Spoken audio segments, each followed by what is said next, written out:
6. maijā notika Latvijas Lauksaimniecības Universitātes konventa ārkārtas sēde, kurā galvenais apspriežamais jautājums bija LLU rektora vēlēšanas. Šoreiz uz šo atbildīgo amatu kandidēja tikai viens pretendents – līdzinējais rektors Juris Skujāns.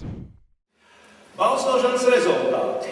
Tātad par rektora amatu kandidātu Juris Skujānu par 184, pret 23, nederīgs biļetens 1. Pamatojoties uz balsu skaitīšanas.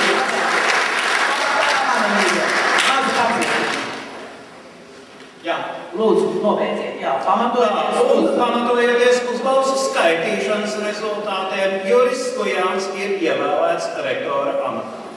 Godājumie konventu locekļi, kolēģi, vispirms es gribu pateikt lielu paldies tiem, kas tic man, tiem, kas gatavi arī turpmākos 5 gadus, varbūt ne visai vieglus, strādāt kopā.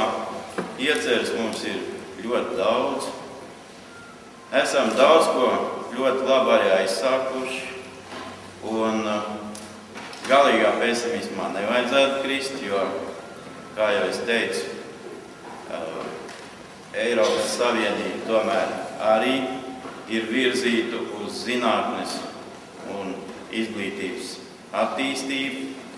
Mums ir jāgūst visi tie projekti, kas saistīti ar lieliem līdzekļiem. Protams, viņi šajos 2 gados būs visai sarežģīti apgūstami, bet tas, ka mēs pēc kādiem 3 gadiem jau ļoti svarīgi iesim atkal uz priekšu, par to es esmu pārliecināts. Vēlreiz paldies visiem tiem, kas atbalstīja un kas ir gatavi turpmāks 5 gadus strādāt kopā ar mani.